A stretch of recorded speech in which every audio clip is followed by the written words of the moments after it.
The madness officially underway the previous two nights in Dayton, Ohio. But on this Thursday, one of the greatest days on the sports calendar, frankly, just the calendar, each and every year returns. It is round of 64 Thursday at the 2025 Men's NCAA Tournament. How did we reach 64 teams? That's what we will break down and recap for you here to start off this opening hour live on a Thursday on the early line. DRS yesterday in Dayton, Ohio, but it felt like Cincinnati, Ohio, with the home crowd traveling from Cincy to Dayton, replicating the Cintas Center for Xavier and spurring on the Musketeers in a dramatic second half comeback that is always the embodiment of what we see throughout the big dance. Xavier victorious in the matchup against Texas, 86-80. The Musketeers do cover as a 2.5 point, you could almost say home favorite. A total of 150 and a hook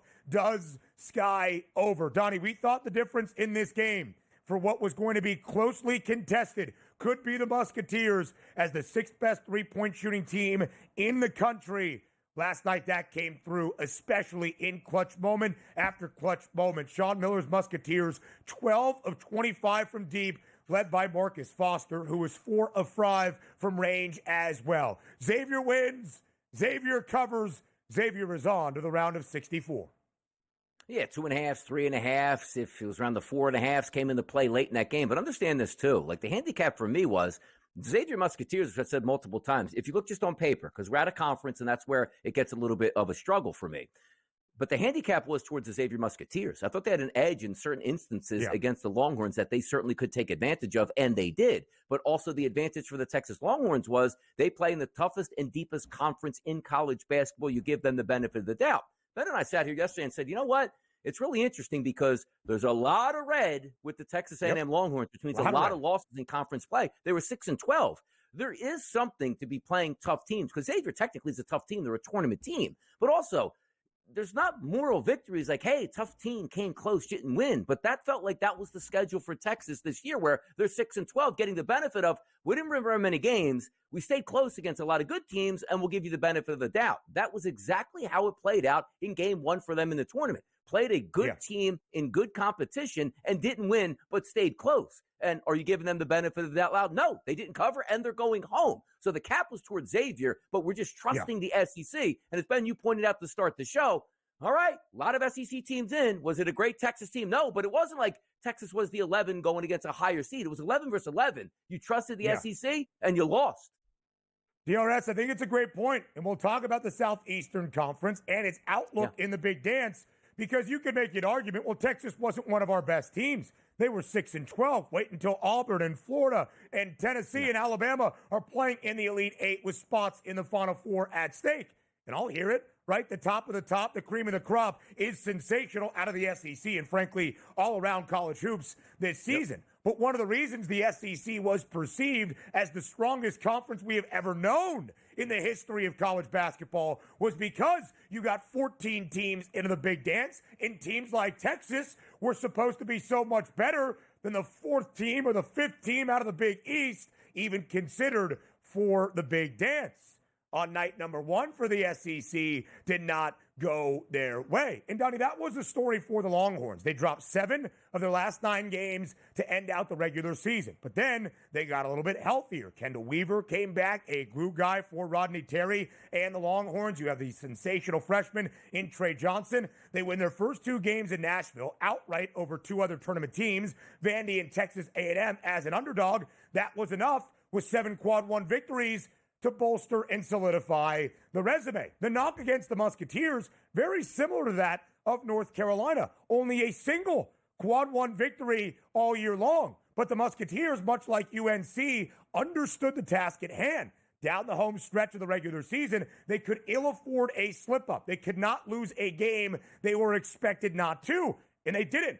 Xavier won 7 straight down the stretch. They covered in 6 of those 7 wins, and they fought Marquette hard in the Big East quarterfinal in Madison Square Garden last week, but did come up on the losing end, covered in that game as an underdog. The Musketeers, much like UNC, rounding into form, looking like a tournament team, playing their best basketball, and a huge win in Dayton. And, Donnie, that second half comeback, down by 10 with around 12 minutes remaining, really spurred on by the faithful of Xavier being there in Dayton last night. Exactly, and that's when the pressure comes in. Can you hold off? Because you understand this. Once shots start to fall for the team that's down, you get a little bit tense here for the team in the lead. And also, when you're in unfamiliar surroundings, like playing in a neutral court, which wasn't really a neutral court because the other team had more fans, you start to cave in just a little bit. It was a great second half all the way through, and you got to give Xavier Musketeers a lot of credit. But at the same time, isn't that Texas's MO? Good team, play close, don't win, get the benefit of the doubt. No more benefits of the doubt. Xavier's moving on. They were the better team in the second half last night. 47-33, got the win, and for their backers, got the cover as well. Also, Texas ends their year now over in 13 of their final 14 games, all 4 games in Dayton, Ohio. Sky to the over in first 4 action. Maybe a changing of the times. Maybe it represents the offense we are going to see throughout the 2025 NCAA tournament. So Xavier wins. They'll make the short trip to Milwaukee, Wisconsin, where tomorrow night they will take on the 6th seed in the Midwest region, that being Illinois. Donnie, I cannot wait for this game. The Illini just a 3.5-point favorite. I got to go during the commercial break and bet that total to the over of 159.5. We have 2 up-tempo teams. We have 2 stellar offensive teams, much like last night. For Xavier and Texas, I think we see some points between the Musketeers and the Fighting Illini. And we should. Every time Illinois is on the court, we should be seeing some points. They won't defend all that much, and they're going to get up-tempo and score a lot of points here. I do have Illinois advancing with Xavier, but let's just see how that goes, where Xavier didn't play all that well in the first half of their first game, played well in the second half. Short plane ride, as you said, they are already in quote-unquote playoff mode right now with momentum taking on Illinois. We'll see if that factors in. The 16 seeds could make history, right? They could pull off the upset. But as we have shared, since 2011, first year of the first 4, in every tournament with the exception of 2019, a first 4 team in Dayton has also won at least 1 game in the round of 64. Is it going to be North Carolina, a slight favorite against Ole Miss?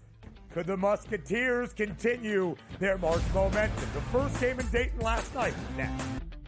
A great 2 nights in Dayton, Ohio at the first 4 for the 2025 men's NCAA tournament that featured some history and some dramatic games. 3rd NCAA tournament win in program history for the Mount. Mount St. Mary's, the champions of the MAC, last night victorious against the champions of the Patriot League in American University, 83-72. But Donnie, first year for another Donnie.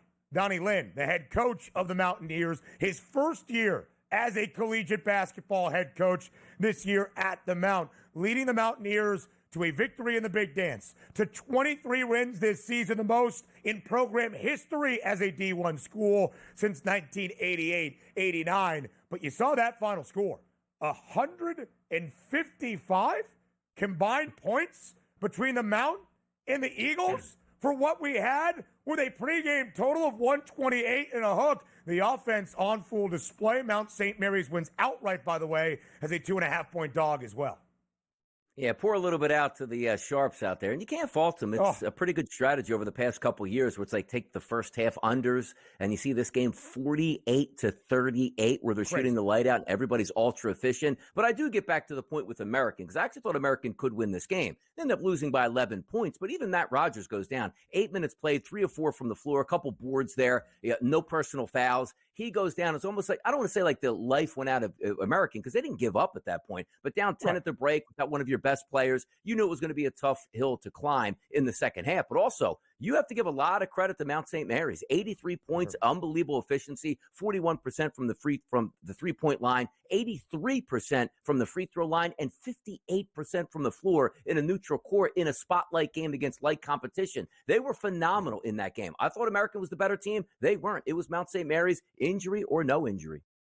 Yeah, no doubt about it, DRS. The loss of Matt Rogers for the Eagles, the champions of the Patriot League, as we broke it down yesterday, their best player by a wide margin. He has been at the program for the entirety of his collegiate career. So to get to the NCAA tournament had to mean something. An unfortunate scenario dealing with a right knee injury. And he was great to start.